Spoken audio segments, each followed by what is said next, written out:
ಒಬ್ಬ ಸಾಧಕರು ಬಂದರು. ಅವರು ತಮ್ಮನ್ನು ತಾವು ಒಬ್ಬ ಆಧ್ಯಾತ್ಮವಾದಿ ಅಂತ ತಿಳ್ಕೊಂಡಿದ್ರು. ಅದು ಅವ್ರ ಭ್ರಮೆ. ಆಧ್ಯಾತ್ಮ ಇಲ್ಲ, ಏನಿಲ್ಲ, ಸುಮ್ಮನೆ ಒಂದಿಷ್ಟು ಪುರಾಣ ಪುಣ್ಯಕಥೆ ಕೇಳೋದು, ಓದೋದು, ಒಂದಿಷ್ಟು ಶ್ರವಣ ಮಾಡೋದು, ಅಲ್ಲೆಲ್ಲಿ ಸತ್ಸಂಗ ಇದ್ದರೆ ಹೋಗೋದು, ಆನಂತರ ಒಂದಿಷ್ಟು ಕರ್ಮ ಕುಂತು ಬಿಡೋದು. ಇಷ್ಟನ್ನೇ ಅವರು ಆಧ್ಯಾತ್ಮ ಅಂತ ತಿಳ್ಕೊಂಡ್ಬಿಟ್ಟಾರ ಅವರು.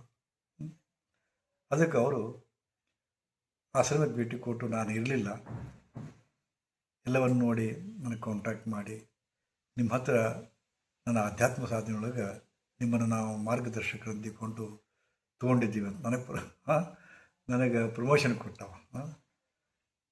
ನನ್ನ ಆಧ್ಯಾತ್ಮ ಸಾಧನೆಯೊಳಗೆ ನನ್ನನ್ನು ಮಾರ್ಗದರ್ಶಕರು ತೊಗೊತಾನಂತೆ. ನಾನು ನನ್ನನ್ನು ಆಯಿತು ಬಾರಪ್ಪ ಅಂದೆ. ಸ್ವಲ್ಪ ಪ್ರಶ್ನಾವಳಿನ ಹಾಕಿದೆ, ಯಾಕಪ್ಪ ಎಷ್ಟು ದಿವಸ ಮಾಡ್ತಾಯಿದ್ದೆ ಅದು ಇದು ಅಂತ ತಿಳ್ಕೊಂಡು ಹೇಳ್ತಾ ಹೋದ. ಹೇಳ್ತಾ ನಡುವೆ ಆತ ಒಂದು ಪ್ರಶ್ನೆಯನ್ನು ಮುಂದಿಟ್ಟ, ಒಂದು ಬೇಡಿಕೆಯನ್ನು ಮುಂದಿಟ್ಟ. ಏನಪ್ಪ ಅಂದರೆ, ಈ ಪುನರ್ಜನ್ಮದ ಸಿದ್ಧಾಂತವನ್ನು ಒಪ್ಕೊಂತೀನಿ ಗುರುಜಿ, ಮತ್ತು ಪುನರ್ಜನ್ಮ ಇದ್ದದ್ದು ಖರೆ, ನಾನು ಅಲ್ಲಿ ಓದಿನಿ, ತಿಳ್ಕೊಂಡಿನಿ, ಅದರಲ್ಲಿ ನಾನು ಆಧ್ಯಾತ್ಮದ ಜಿಜ್ಞಾಸೆ ಇರೋ ಕಾರಣ ನಾನು ಪುನರ್ಜನ್ಮದ ಬಗ್ಗೆ ಭಾಳ ತಿಳ್ಕೊಂಡಿನಿ. ನಾನು ಒಂದು ಸಮಸ್ಯೆ ಏನಪ್ಪ ಅಂದ್ರೆ, ಪುನರ್ಜನ್ಮ ಅದ, ಆದರೆ ಪುನರ್ಜನ್ಮದ ನೆನಪುಗಳು ಯಾಕೆ ನಮಗೆ ಬರ್ತಾ ಇಲ್ಲ, ಎಷ್ಟು ಚಲೋ ಇರ್ತದಲ್ಲ ಅಂತ ಒಂದು ತನ್ನ ಬೇಡಿಕೆಯನ್ನು ಮುಂದಿಟ್ಟ. ನಾ ಕೇಳಿದೆ, ಎಲ್ಲಿಂದ ಬಂದು ಎಲ್ಲ ಪ್ರಶ್ನೆ ಹಾಕಿದ ಮೇಲೆ, ಇವತ್ತು ಬೆಳಗ್ಗೆ ಏನು ತಿಂದಿ ನೀನು ಬ್ರೇಕ್ಫಾಸ್ಟ್ನಲ್ಲಿ? ಬ್ರೇಕ್ಫಾಸ್ಟ್ ಏನು ಮಾಡಿದೆಯಪ್ಪ ನೀನು ಅಂತ ಕೇಳಿದೆ. ಅಂತ ಕುಂತಾವ. ಹೇಳಲೇ ಇಲ್ಲ ಬೇಗ. ಬೆಳಗಿನ ಬ್ರೇಕ್ಫಾಸ್ಟ್ನಲ್ಲಿ ನೀನು ಏನು ತಿಂದಿದ್ದೀಯ ಅಂತ ಕೇಳಿದ್ದಕ್ಕೆ ಹೇಳಲೇ ಇಲ್ಲ ಬೇಗ. ಇಲ್ಲ ರೀ, ಅದು ಉಪ್ಪಿಟ್ಟು ಮಾಡಿದ್ರು, ಉಪ್ಪಿಟ್ಟು ಮಾಡಿದ್ರು, ಉಪ್ಪಿಟ್ಟು ತಿಂದಿನಿ ಅಂತ. ನಾ ಕೇಳಿದೆ, ಇವತ್ತು ಮಧ್ಯಾಹ್ನ ಆಗಿದೆ, ಬೆಳಗ್ಗೆ ಏನು ತಿಂದಿದ್ದೀಯ ಅನ್ನೋದೇ ಬೇಗ ಸ್ಮರಣ ಬರದವಲ್ದು, ನೆನಪಿಗೆ ಬರವಲ್ದು, ಹೆಂಗೆ ನೀನು ಪುನರ್ಜನ್ಮದ ನೆನಪುಗಳು ಬಾ ಅಂದ್ಕೊಂಡು ಅಪೇಕ್ಷೆ ಪಡ್ತೀಯಪ್ಪ, ಎಷ್ಟು ಮೂಢತನ ನಿಂದು ಅಂತಂದು. ಆತ ಎಷ್ಟೋ ಹೊತ್ತು ಕುಂತ್ಬಿಟ್ಟ. ನಾ ಮತ್ತೆ ಕೇಳಿದೆ, ಪುನರ್ಜನ್ಮದ ನೆನಪುಗಳು ಇದ್ರೆ ಎಷ್ಟು ಚೆನ್ನಾಗಿತ್ತು ಅಂತ ನೀನು ಹೇಳ್ತಿ. ಈಗ ನಾನು ಇದಕ್ಕೊಂದು ಉದಾಹರಣೆ ಕೊಡ್ತೀನಿ, ಏನೋ ಒಗಡಾಗುತ್ತೆ. ಅಕಸ್ಮಾತ್ ಪುನರ್ಜನ್ಮದ ನೆನಪುಗಳು ಪರಮಾತ್ಮ ಕೊಟ್ಟಿದ್ರೆ ನಮ್ಮ ಪರಿಸ್ಥಿತಿ ಏನಾಕಿತ್ತು?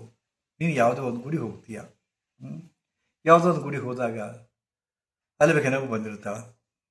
ಅವಾಗ ನೀನು ಪುನರ್ಜನ್ಮದ ನೆನಪುಗಳು ನಾವಂತ ತಿಳ್ಕೊ. ಹೋದ ಜನ್ಮದಲ್ಲಿ ಆಕೆ ನಿನಗೆ ಹೇಂತಿ ಆಗಿದ್ಲು.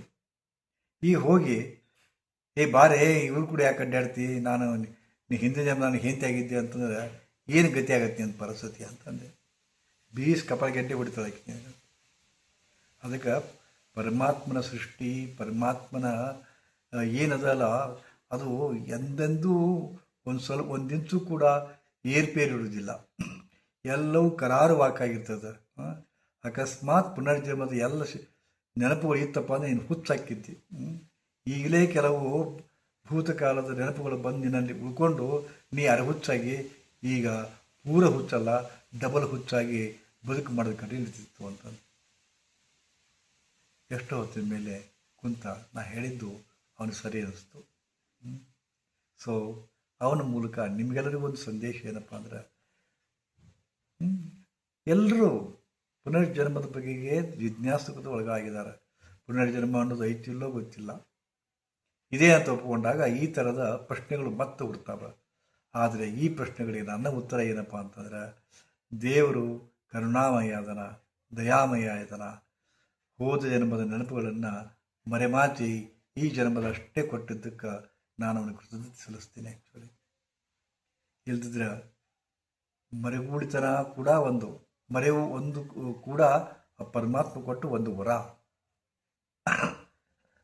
ಅದಕ್ಕೆ ಅಲ್ಲೇನು, ಯಾರು ಸತ್ರ ನಮ್ಮ ಬದುಕು ಬರ್ಬಾದಾಗತ್ತಂತ ನಾವು ತಿಳ್ಕೊಂಡಿದ್ದೀವಿ, ಅವ್ರು ಸತ್ತದ್ದು ಮರ್ತ್ಬಿಟ್ಟಿವಲ್ಲ. ಬಟ್ ಅದೇ ನೆನಪು ಪೂರ ನೆನಪುಗಳು ಇತ್ತಂದ್ರೆ ಹುಚ್ಚಾಗ್ಬಿಡ್ತಿದ್ವಿ ನಾವು. ಅದಕ್ಕೆ ಪರಮಾತ್ಮನಿಗೆ ಪಕ್ಕಾ ಗೊತ್ತದ ಯಾವುದನ್ನು ನೆನಪಿಡಿಸ್ಬೇಕು, ಯಾವುದನ್ನು ಮರೆಸ್ಬೇಕು ಅನ್ನೋದು. ಎಲ್ಲವೂ ನಮ್ಮ ಹಿತಕ್ಕಾಗಿ, ನಮ್ಮ ಅಭ್ಯುದಯಕ್ಕಾಗಿ, ನಮ್ಮ ಸುಖಿ ಬದುಕಿಗಾಗಿ ಪರಮಾತ್ಮ ಮಾಡಿದ ರೂಪರೇಷೆಗಳು ಇವೆಲ್ಲ. ಅವನನ್ನು ನಾವು ಕ್ವಶನ್ ಮಾಡುವಷ್ಟು ನಾವು ಜಾಣರಲ್ಲ, ಇದು ತಿಳ್ಕೊಂಬಿಡ್ರಿ.